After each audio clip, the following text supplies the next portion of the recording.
Yes. So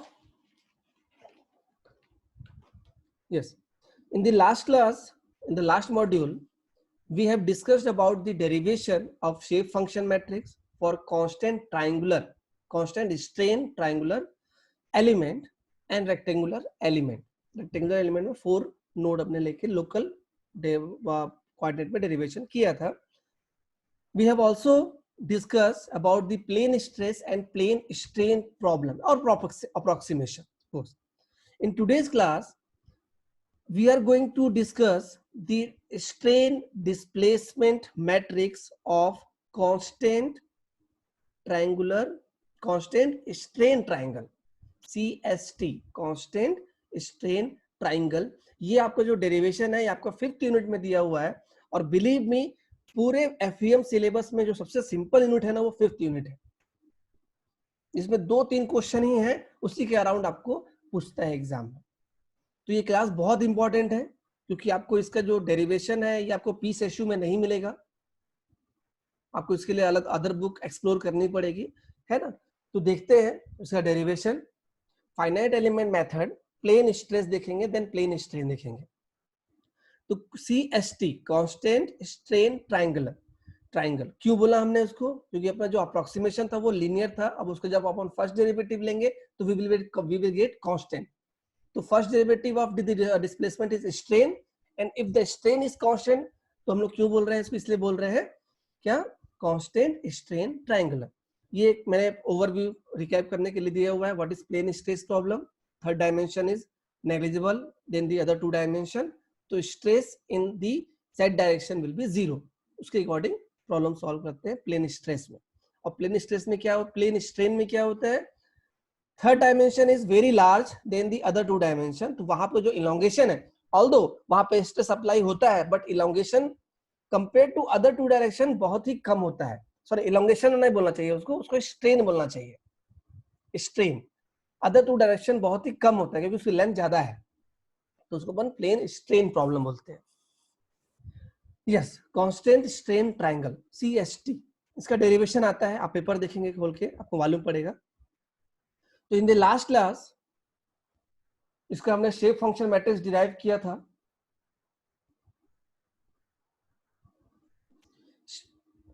triangular element, first node, second node, third node. ये जो node का आपने असाइन किया, node 1 2 3, it should be always in anti clockwise direction. अपने right hand rule को use करो और थंब को z डायरेक्शन पे रखो. राइट हैंड रूल यूज करना है, थंब को z डायरेक्शन पे रहना है और पाम को रोटेट करना है. तो ये एंटी क्लॉकवाइज पॉजिटिव बनाता है, एंटी क्लॉकवाइज पॉजिटिव बनता है. तो आप जब भी इसका पॉइंट डिस्ट्रीब्यूशन करोगे वो एंटी क्लॉकवाइज ही करना है. रीजन, जो एरिया ऑफ ट्रायंगल निकलेगा ना विद दिस मेथड वो पॉजिटिव आएगा, और एरिया पॉजिटिव ही होना चाहिए, नेगेटिव एरिया नहीं होता है ना. तो एंटी क्लॉकवाइज ही इसका नोटेशन देना है आपको, ये ध्यान रखेंगे आप. तो U and V, N1 U की बात करें फर्स्ट लाइन की, तो N1U1 plus N2U2 plus N3U3, first line cover हो गया. सेकेंड लाइन की बात करें V के लिए, तो N1V1 N2V2 N3V3, ये हो गया. तो इसको मैंने शेप फंक्शन इस फॉर्म में लिख लिया. अब शेप फंक्शन मालूम है, ये मैंने रेफरेंस के लिए यहाँ पे दे दी है ताकि जब आप इस वीडियो को देखो सेपरेटली तो आपको ये फॉर्मूला याद रहे, आपको प्रीवियस लेक्चर में ना जाना पड़े. Shape function alpha 1 beta 1 gamma 1 plus एक कंपोनेंट है x का और y का. ये आपको यार रिमेंबर है, I is equal to 1 2 3. This is the node, first node, second node and third node. I 1 2 3. when you try to find the n1, we have to put here 1. I is equal to 1 means alpha 1 beta 1 gamma 1. For alpha 1 it is x2 y3 minus x3 y2. For beta 1 it is y2 minus y3, and gamma 1 it is x3 minus x2. For alpha 2 means 3 1 ना, तो x3 y1 minus x1 y3, 3 1 है ना, 2 अपन लिख दिया वहां पे. Beta 2 is what? y3 minus y1 and gamma 2 is what? 2 ना, तो x3 minus x1. सिंपल है. तो with this you can find n1, n2 and n3. Now अब मुझे शेप फंक्शन मिल गया, and if you multiply the nodal field variable in this shape function, you will get the displacement.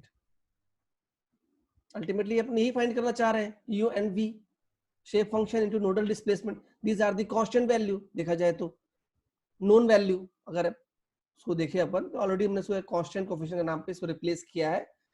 तो u and v. अब constant strain triangular में मैंने बोला आपको कि सिग्मा z इज 0, तो उससे एसोसिएटेड जितने भी स्ट्रेन थे उसको मैंने हटा दिया. तो strain in x direction, z direction sorry, हटा दिया. गामा xz एंड yz हटा दिया. तो सिर्फ आपके पास इतने ही स्ट्रेन आए जो एक प्लेन पे एक्ट कर रहे हैं, sigma x, sigma y and gamma xy. तो for this we know sigma x is what? It is the linear strain in x direction. It is the linear strain in x direction. It is the partial derivative. कहने का मतलब क्या हुआ, जब आप इसमें v multiply करोगे तो ये 0 होना चाहिए अगर v में y की वैल्यू है तो. इसलिए यहाँ पे इस फॉर्म में दिया हुआ है. किस फॉर्म में दिया है देखना, sigma x strain in x direction is equal to, ये फर्स्ट है रो, तब इसको मैं मल्टीप्लाई करता हूं, del by del x into u, first component of this, first element of this matrix, plus 0 into v. तो टोटल यहां पे क्या आ गया, del u by del x is equal to what, sigma x, epsilon x. अब sorry epsilon x, मैं बार sigma x बोल रहा हूं, epsilon x. Now for epsilon y, second row, 0 into u plus del v by del y. Again strain, linear strain in y direction, linear strain in x direction, ये हो गया. अब gamma xy, तो we know the formula from the Moss mechanics of solids से, I know this formula, del u by del y plus del v by del x. del u by del y multiply करके बता रहा हूं आपको यहां पे ना, del u by del y plus del v by del x. तो this is the formula for strain. इस स्ट्रेन में 3 कंपोनेंट है, सिग्मा सॉरी सिग्मा क्या बोल रहे सर, गामा एक्स वाई फिर 0 हो जाएगा क्या, क्योंकि यू एक्स का फंक्शन है, वी वाई का फंक्शन है. नहीं, तो हमने जो यू लिया हुआ है ना, आप देखना जो अपना बेसिक जो यू लिया था उसमें क्या था, C not plus C one x plus C two y. अच्छा, तो ये 0 नहीं होगा यहाँ पे. मतलब शुरुआत में जो एकदम स्टार्टिंग में जो हमने लिया था फंक्शन, हाँ ये फंक्शन जो लिया था, u इज इक्वल टू क्या लिया था, C not plus C one plus C two y. Y का टर्म भी था तो 0 नहीं होगा, है ना, और होना भी नहीं चाहिए. अगर ये 0 हो जाएगा तो इसका भी पर्पस चला गया. हाँ, तो del u by del y del plus del v by del x.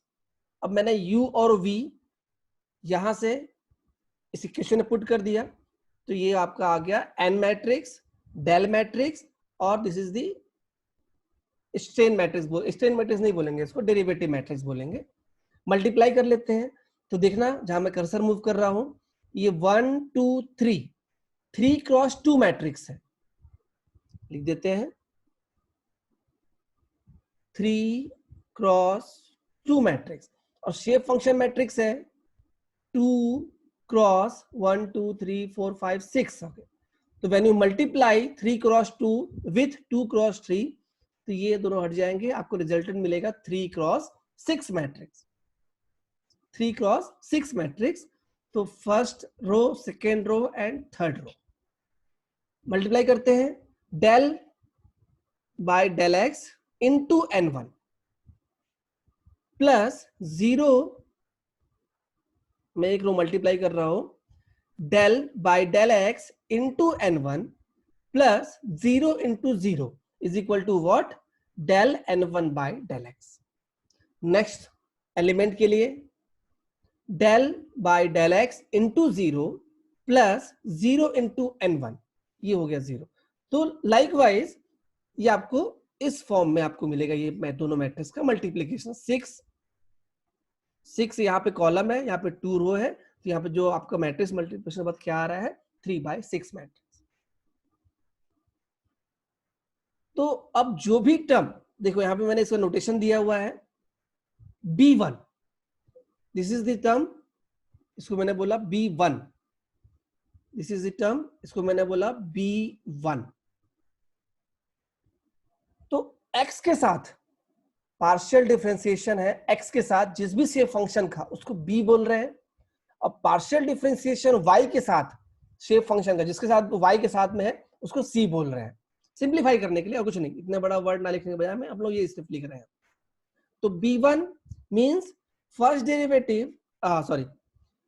Derivative of n1 या first shape function with respect to x is called b1।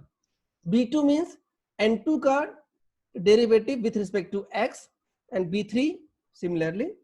c1 is what, n1 का 1 means n1 का first derivative, यहाँ पे एक ही derivative है with respect to y। c2 second shape function का, ओह कैसे हो गया ये। अब यहाँ पे देखो लास्ट में del by del y into n1 plus del by del x into 0, तो ये आ गया del 1 del n1 by del y c1।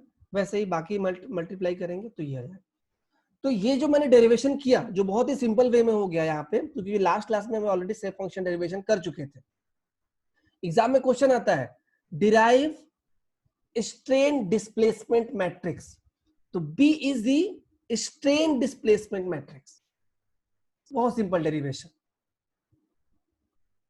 आप डायरेक्टली शेप फंक्शन मैट्रिक्स लिख सकते हो। We know the formula for shape function matrix of constant strain triangular element, और यहां से डेरिवेशन स्टार्ट करके 3 लाइन में डेरिवेशन कंप्लीट कर सकते हो। ये 40 मार्क्स का क्वेश्चन आता है। B is what, strain displacement matrix. और ये हो गया आपका U1 V2 U1 sorry mistake से यहाँ लिख दिया मैंने, U1 V1 U2 V2 U3 V3 is the displacement, nodal displacement del matrix। आगे बढ़ते हैं। अब stress is equal to material property into strain, simple सा फॉर्मूला है within the elastic limit.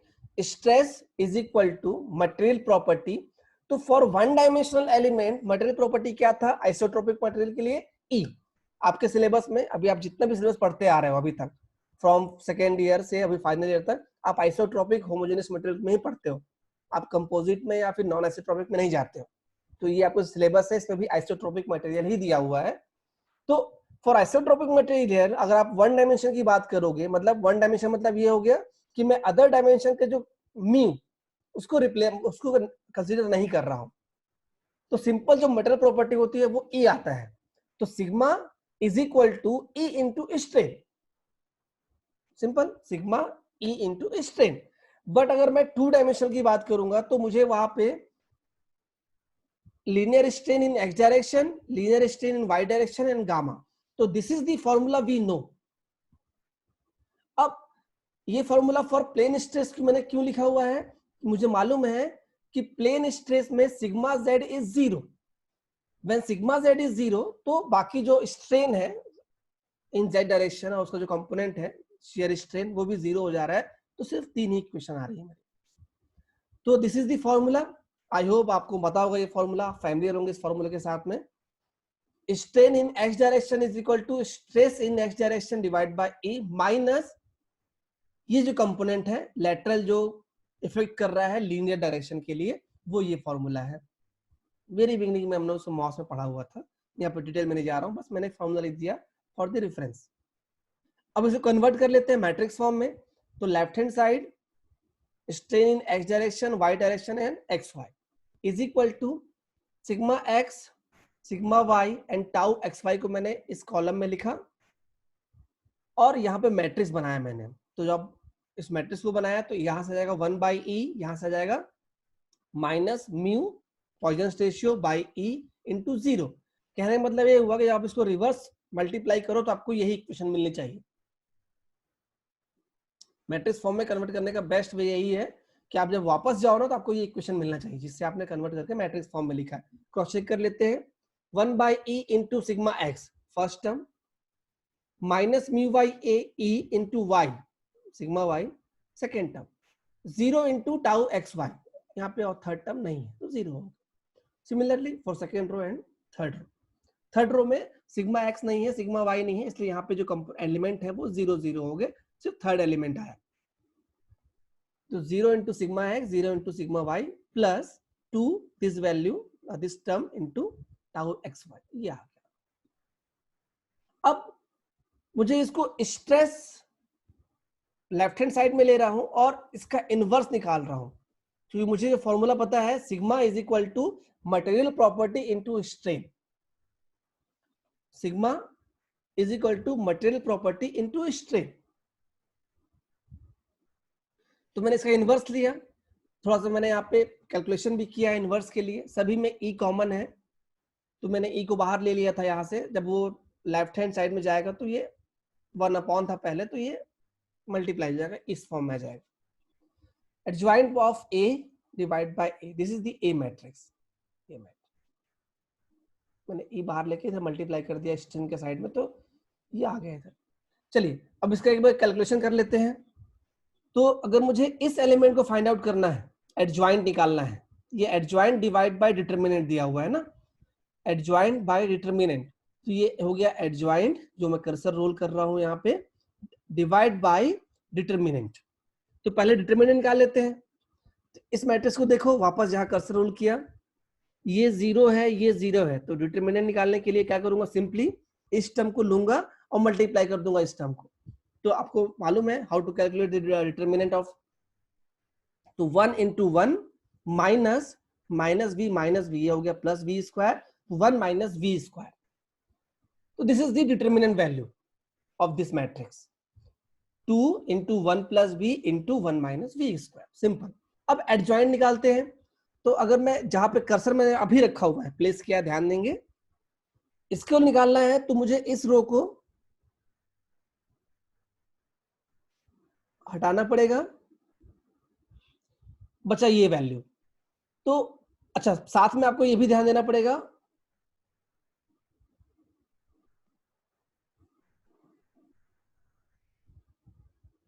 आई और जे प्लस जो फॉर्म में रहते हैं, you know this, 1 into this value, 1 into 2, 1 plus B into 0।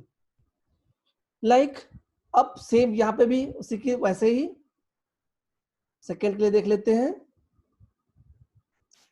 अगर मुझे इस पॉइंट पे डिटर इसका निकालना है एडजॉइंट, तो ये रो हट गया, ये बचा, यहाँ पे माइनस ऑलरेडी आ जाएगा क्योंकि ये फर्स्ट रो सेकेंड कॉलम है, तो -1 आना चाहिए स्टार्टिंग में, बिल्कुल है। तो minus v into this term minus v into 2 plus in bracket 1 plus v into 0, और माइनस ऑलरेडी पहले था तो ये प्लस आ गया। तो इसी वे में आप यहाँ पे निकाल लोगे और उसको कैलकुलेशन करके आप यहाँ पे, आपको ये ना, मैं आपको डेरिवेशन इसलिए बता रहा हूं कि आपको मालूम हो कि कैसे आना है, प्लस आपको याद रहे। हालांकि आपको डेरिवेशन करना नहीं है, चलिए अब यहाँ में आप डेरिवेशन करना नहीं है, बट आपको याद होना चाहिए, है ना। और है भी बहुत सिंपल, ये आपको मालूम है फॉर्मूला, इनवर्स निकाल के बस मैट्रिक्स फॉर्म में चेंज करना, कुछ नहीं। तो ये मैंने सॉल्व करने के बाद मुझे ये मिला, तो this is called the elasticity matrix.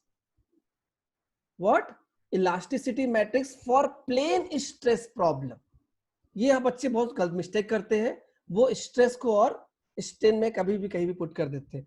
तो always remember this is the elasticity matrix for plane stress problem. Similar way में डिराइव करेंगे elasticity matrix for plane strain problem. तो जैसे मैंने स्ट्रेन के लिए आपको बताया, strain in the z direction, अगर मैं एक्स वाई को मेजर डायरेक्शन ले रहा हूं तो जेड डायरेक्शन में स्ट्रेन को अपन 0 एज्यूम करते हैं। तो बट स्ट्रेस 0 नहीं होता है, because of that stress strain produce हो रहा है, बट वो स्ट्रेन कंपेरेटिवली एक्स और वाई डायरेक्शन में जो स्ट्रेस है उससे बहुत ही नेग्लिजिबल है, इसलिए उसको अपन 0 एज्यूम कर लेते हैं। Strain in z direction is equal to 0। तो yes we know the formula. अब यहाँ पे क्या हो रहा है कि सिग्मा एक्स भी है, सिग्मा वाई भी, सिग्मा जेड भी है, सेम फॉर्मूला जो प्रीवियसली था। प्रीवियस में सिग्मा स्ट्रेस 0 किया था, यहाँ पे नहीं कर रहे हैं।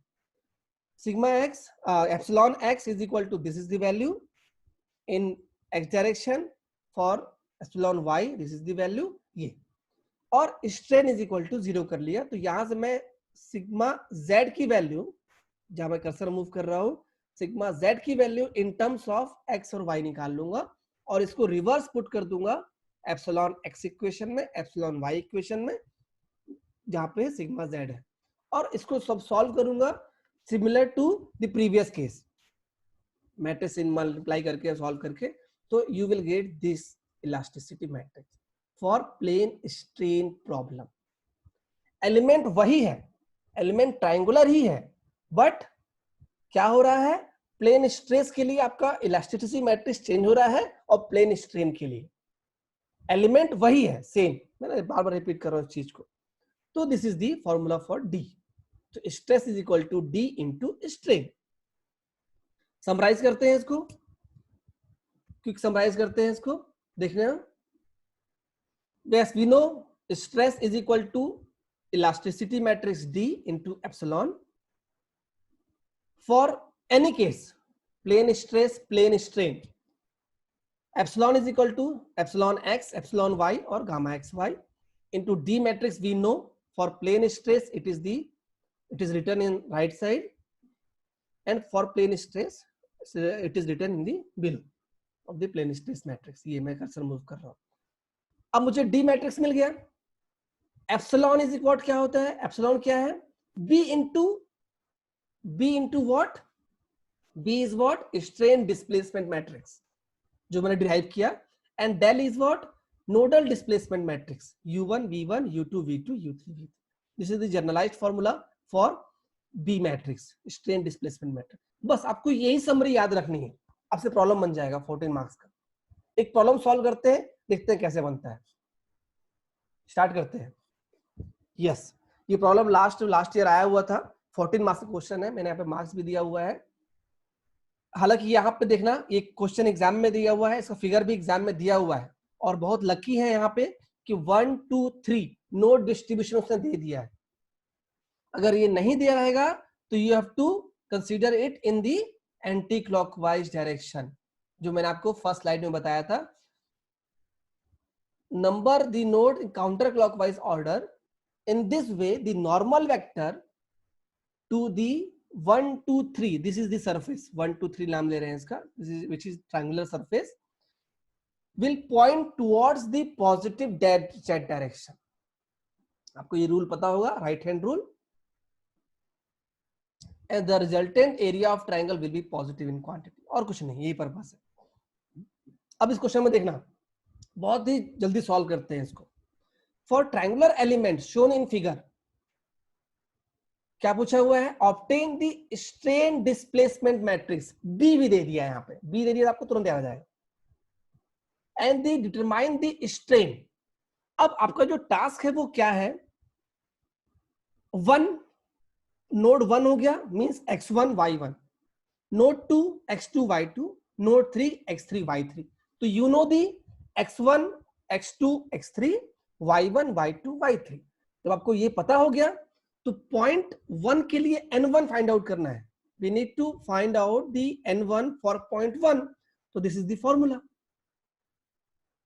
व्हेन यू पुट 1 तो you have to calculate alpha 1 beta 1 and gamma 1। तो we know the formula for alpha 1 beta 1 gamma 1। Similarly for node 2 we have to find n2। तो again we know the formula for alpha 2 beta 2 gamma 2, जैसे मैंने discuss किया। तो likewise you can able to find the value of n1 n2 and n3। वो मिल गया, n1 मिल गया, n2 मिल गया, n3 मिल गया। ऑब्वियसली डेल आप यहां से निकाल लोगे, 1 1 1 x1 y1 x2 y2, simple calculation है ये, यहां से मिल जाएगा।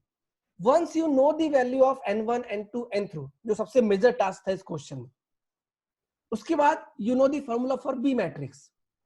B matrix is what?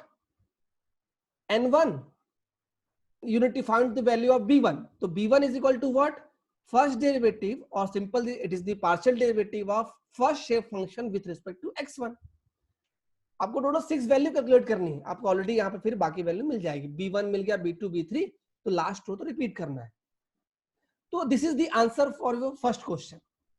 Obtain the strain displacement matrix. This is the me matrix. You need to find out. अब क्या पूछा है? Determine the strains. सिग्मा गलत दिया है फॉर्मूला यहाँ पे, स्ट्रेन बोला हुआ है तो एप्सिलॉन एक्स, एप्सिलॉन वाई और गामा एक्स वाई आना चाहिए. तो we know the formula. If you multiply the nodal displacement matrix del, क्या है डेल? U1, अगेन ये कॉपी पेस्ट है इसलिए यहाँ पे U1 P1 U2 V2 U3 V3. If you multiply the strain displacement matrix with the nodal displacement matrix, और यहाँ पे हम लोग लकी है कि यहाँ पे nodal displacement matrix दिया हुआ है. So by this way you can find both the answer. Yes. तो यहाँ पे मैं लेक्चर एंड कर रहा हूँ. Now the session is open for discussion. Doubt पूछिए कुछ.